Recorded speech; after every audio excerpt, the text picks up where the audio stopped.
To do the cabaret show here. This is like I think my 4th or 5th time doing it now. It's always been a blast. A little bit about myself, guys. I did serve in the military for 6 years, did 2 deployments in Iraq.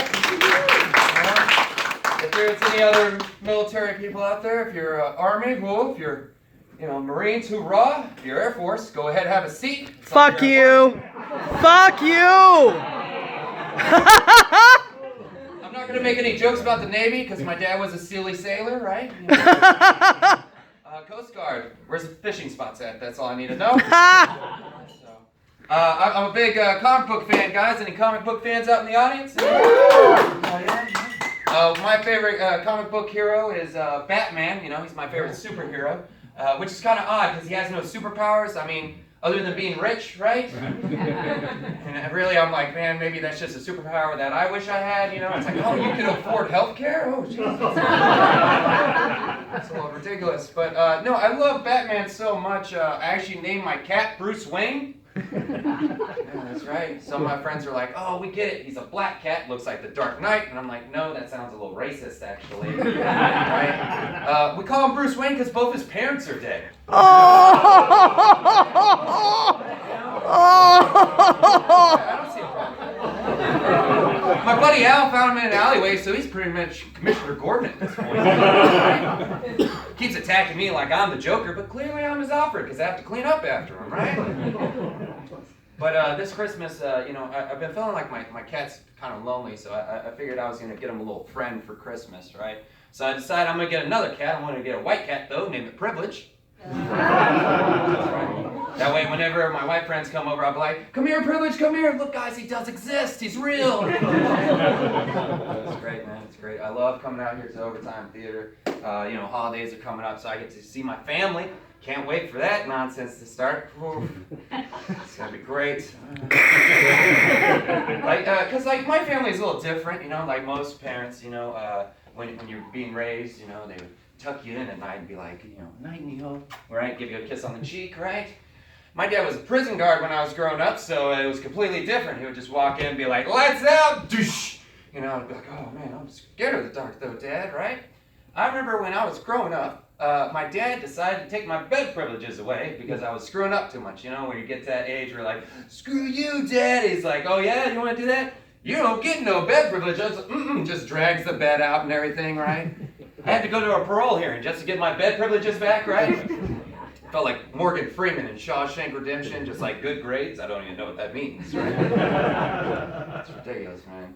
But no, one thing I've been realizing though, guys, is recently I've been having to cut back drinking. That's. But yeah, I've been having to cut back drinking. My doctor, it's mainly because I realize I'm about to turn 30. I'm finally out of my prime, and I know this. Because you're out of your prime when your doctor's just like, hey, you need to cut back drinking, and you find yourself agreeing with them, right? Or you're just like, yeah, who knows what it's doing to me? Like, it's really not helping this depression I have that, I have because I'm not where I thought I would be in my lifetime, right? And then who knows what is happening to my liver right now? Oh, wait, you're my doctor, so you do, right? Like, when I was younger, I used to do so many awesome things. Like, I broke my leg riding a dirt bike. I was like, extreme, right? Last month, I broke my toe checking my mail. Extreme. Right? What was even worse was there was no mail in the mailbox, so I broke my toe for no reason, right? At least if there was bills there, I'd be like, well, it's karma because I haven't paid them, right? So, but yeah, I was in the military for a long time. Most of my adult life has been in the military. I do get a lot of questions, though, being a veteran. In fact, I had someone ask me, what's the craziest thing I've ever seen overseas? And I was like, well, I'm not going to tell you. I have a therapist for that, right? And it was crazy because I could get all these questions. Like one of those questions being like, oh, did you kill anybody? Right? Horrible question to ask somebody that might be traumatized about it, right?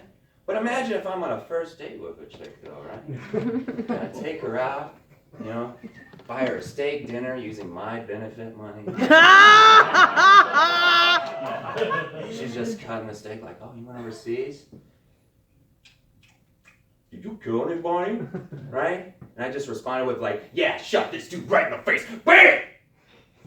You know what's gonna happen? I'm probably not gonna get laid. That's what's gonna happen, right? Like, but if I do get laid, it does set me up a one-liner later where I could be like, bam, I've done it again, headshot.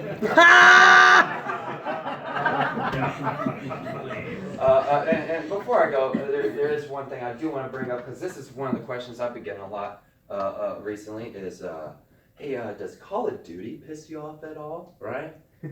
And you know what? I've thought about this. I've done the scientific research, like safety goggles, beakers, and stuff, you know, and I realized that Call of Duty does kind of piss me off, not because it's unrealistic or anything. No, not at all.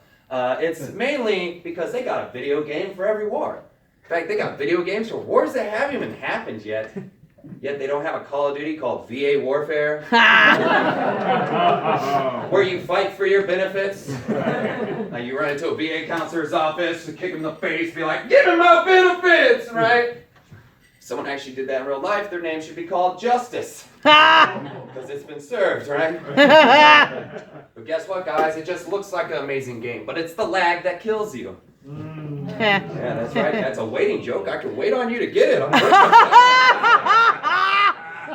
That's right. Multiplayer would just suck dick. It's just another guy getting in front of you in line, you know? You're just like, oh, I'm never going to beat this game.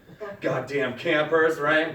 It's ridiculous, guys. It's so ridiculous. But yeah, before I get out of here, I can't wait until my dad gets to come and visit. It's going to be amazing. The only thing is whenever he finds my drug stash, you know, that's going to be a little awkward, because then he's going to be telling me, like, how his drug stash is better, right? And then I'm going to find out later that it's like, oh, you get it from the same guy at a better price? Am I getting Snickle Fritz this entire time? It's ridiculous, man. So I'm going to go deal with that nonsense right now, guys. So thanks y'all very much. My name is Jake. Y'all have a great